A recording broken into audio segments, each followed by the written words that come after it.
Exam cracker. Hope you all are doing good. तो जैसे कि मैं आपकी मेंटर हूँ जनरल स्टडीज़ के लिए, इंडियन हिस्ट्री मैंने आपको स्टार्ट करवाया था। होप कि आपको उसमें सब समझ आ गया होगा, और अगर कुछ चीज़ें आपको नहीं समझ आई तो आप उसको कमेंट सेक्शन में डाल सकते हो। तो आज मैंने लास्ट लेक्चर में कवर अप करवाई थी चीज़ें, तो मैं उसके आगे फर्दर कंटिन्यू करूँगी। तो अब मैंने पिछली वीडियो में अपर पैलियोलिथिक एज तक कवर अप करवाया था।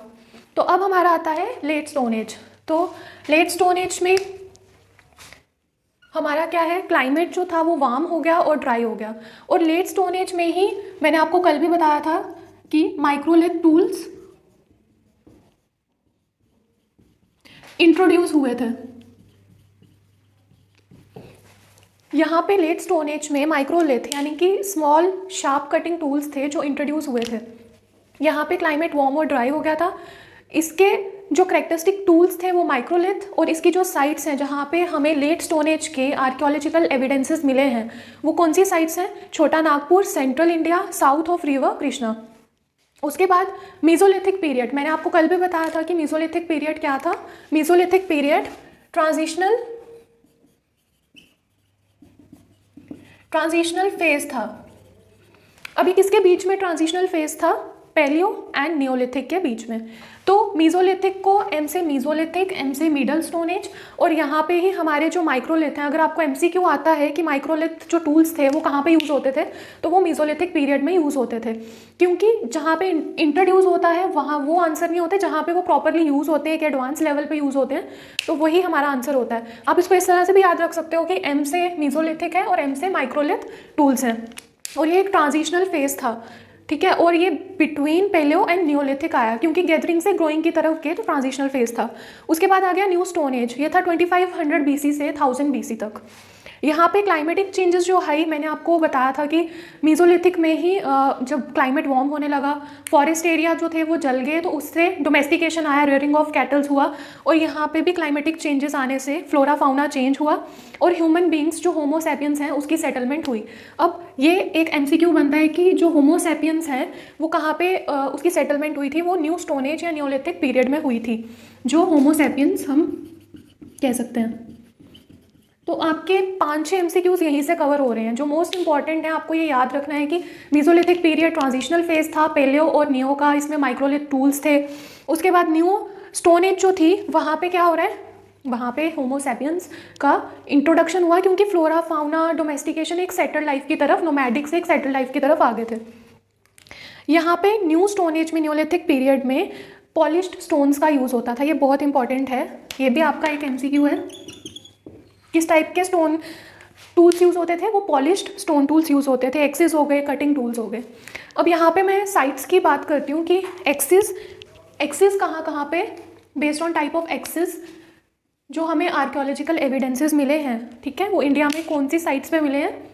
बुरज़हाम, कश्मीर में। अब आपने जब आप पढ़ रहे हो ना, तो आप थोड़ा गूगल पे मैप भी देख लो कि हमारा जो मतलब कहाँ पे आर्कियोलॉजिकल एविडेंसेस मिलते हैं। मैंने कल भी बताया था कि इंडिया में all over India Palaeolithic period के एक आर्कियोलॉजिकल एविडेंसेस मिले हैं, एक्सेप्ट जो एलुवियल सॉइल एरियाज थे, ठीक है, इंडस, गंगा, यमुना, ठीक है, इंडस वैली वाले।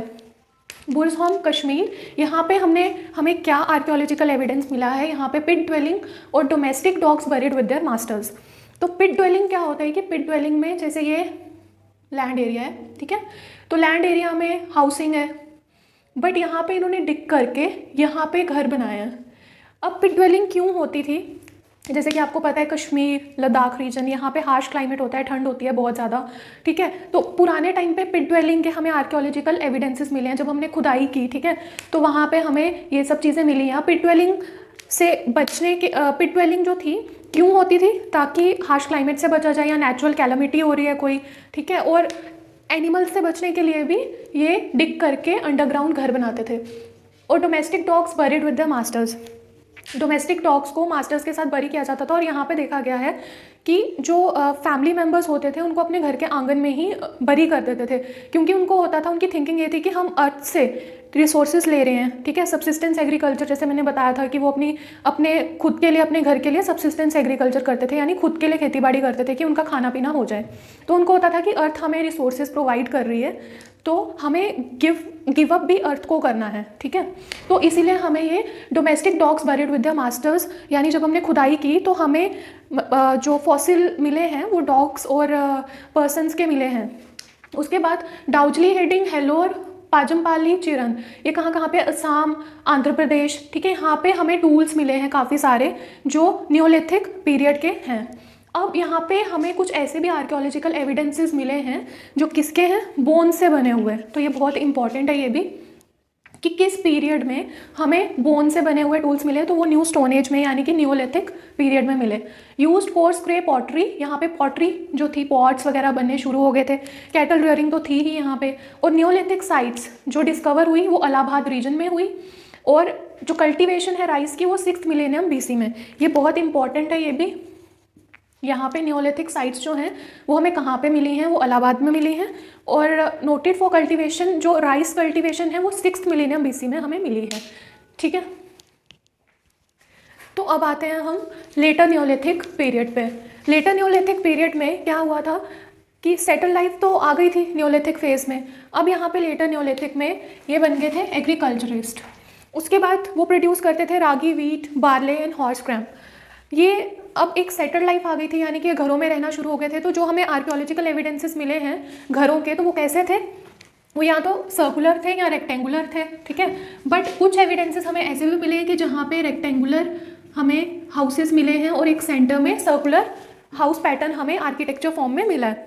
उसके बाद यहाँ पे मैंने आपको पहले ही बताया, बहुत इंपॉर्टेंट है MCQ कि पॉलिश टूल्स कहाँ पे यूज़ होते थे, तो नियोलिथिक पीरियड में या न्यू स्टोन एज में या लेटर नियोलिथिक पीरियड में। They knew use of pottery, और यहाँ पे थ्रेशहोल्ड किसका आया था, कल्टीवेशन का, ओके। उसके बाद हम आते हैं कि स्टोन कॉपर फेज। मैंने आपको अपना फर्स्ट लेक्चर में क्या बताया था कि स्टोन एज से जब मेटल एज में गए तो ट्रांजिशनल फेज था। वो क्यों था, क्योंकि पहले स्टोन का यूज़ हो रहा था, फिर कॉपर डिस्कवर हुआ, ठीक है। फिर इन्होंने क्या किया, स्टोन और कॉपर को मिक्स करना शुरू कर दिया और उससे टूल्स बनाना शुरू कर दिए। तो हमें कैसे पता चला कि ये स्टोन कॉपर फेज है, क्योंकि वो जो टूल्स थे, जो हमें खुदाई करके कुछ ऐसे टूल्स मिले, जब हमने उनकी स्टडी की तो उसमें क्या था, वो स्टोन और कॉपर के बने हुए थे। तो उसको हमने स्टोन कॉपर फेज पीरियड का बोल दिया। यहाँ पे यूज़ हो रहा था स्टोन और कॉपर का, क्योंकि कॉपर पहला जो था डिस्कवरी हुई थी उस टाइम पे, तो एक ट्रांजिशनल फेज आ गया। यहाँ पे साइट्स इलाहाबाद रीजन में मोस्टली इसके हमें जो है, इलाहाबाद जो एरिया इंडिया में है वहाँ पे हमें सबसे ज़्यादा ऐसे टूल्स मिले हैं जो स्टोन और कॉपर को यूज़ करके बनाए गए हैं।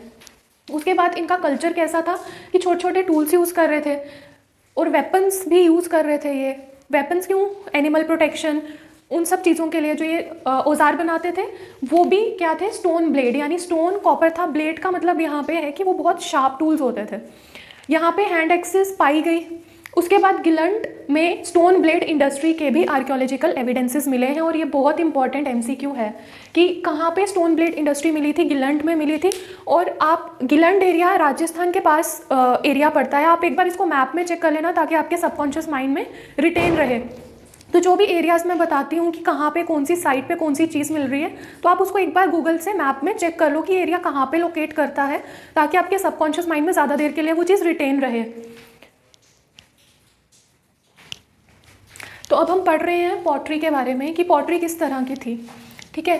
तो ये जो भी हमें पॉटरी के एविडेंसेस मिले हैं, तो वहाँ पे क्या है, ब्लैक और रेड कलर में ज़्यादा पॉटरी की हुई है और वाइट लीनियर डिज़ाइंस हैं उस पॉटरी के ऊपर। ये हमें मध्य प्रदेश, महाराष्ट्र में भी मिले हैं कुछ ऐसे पॉट्स जिनमें रेड कलर और ब्लैक कलर का यूज़ हुआ है और ऊपर जो डिज़ाइनिंग है वो वाइट कलर की है। रिमेन्स ऑफ कैमल भी हमें मिले, यानी कि उसमें उस टाइम पे कैमल्स का भी यूज़ होता था और बीफ ईटिंग भी हो सकती है। उसके बाद कॉटन जो था उसके हमें डेक्कन जो मतलब साइट्स हैं वहाँ पे वो कॉटन का भी यूज़ करते थे। जैसे कि आपको पता ही है कि जो साउथ एरिया है वहाँ पे ब्लैक सॉइल है, तो ब्लैक सॉइल बहुत अच्छा होता है कॉटन कल्टीवेशन के लिए। तो black soil was produced in black cotton soil of the Deccan millets. उसके बाद आगे हमारे हाउसेस किस तरह के थे, तो आर्कियोलॉजिकल एविडेंसेस से किस तरह के हाउसेस का हमें पता चलता है कि किस टाइप का आर्किटेक्चर था। तो बर्न्ट बेक्ड ब्रिक्स नहीं थी, यानी कि वहाँ पे मिट्टी के घर ही होते थे, क्योंकि हमें कोई भी ब्रिक्स नहीं मिली हैं वहाँ पे। इनाम गांव जो है वहाँ पे हमें मड हाउसेस मिले हैं, सर्कुलर पिट्स मिली हैं जो डिस्कवर हुई हैं, ठीक है। ये हमारा हाउसेस पैटर्न आ गया कि किस तरह का आर्किटेक्चर था। उसके बाद आर्ट एंड क्राफ्ट में क्या था, वहाँ पे स्पिनिंग वीविंग भी होती थी, क्योंकि हमें महाराष्ट्र साइड में फ्लैक्स थ्रेड्स के पीसेस मिले हैं। जो महाराष्ट्र है वहाँ पे हमें ये कॉटन मैन्युफैक्चरिंग के एविडेंसेस मिले हैं। ये बहुत इंपॉर्टेंट आपका एमसीक्यू है कि किस साइड हमारा है। और आपको पता ही है कि जो कॉटन कल्टीवेशन होता है ब्लैक सॉइल में होता है, ब्लैक सॉइल हमारा साउथ की साइड में होता है। तो ये हो गया आपका pottery houses in art and craft का पोर्शन। तो आज इतना ही मैं कवर अप करूँगी, होप कि आपको सब समझ आ गया होगा। अगर आपको कुछ नहीं समझ आया तो आप अपने कमेंट सेक्शन में जो भी आपकी क्वेरी होगी आप पूछ सकते हो। और मैं कल आपका इंडस वैली सिविलाइजेशन पे 15 ऐसे करेक्टरिस्टिक फीचर्स लेके आऊँगी जिससे बाहर आपको कोई भी एमसीक्यू नहीं आएगा। इंडस वैली सिविलाइजेशन में मेनली आपका होता है हड़प्पा मोहनजोदारो, ठीक है। तो वहाँ पे आपको 15 to 16 ऐसे करेक्टरिस्टिक फीचर्स मैं आपको प्रोवाइड करूँगी कि एग्जाम में उसके बाहर आपको इंडस वैली से क्वेश्चन नहीं आएगा। तो फिर ठीक है, टेक केयर टू ऑल। तो कल मिलते हैं।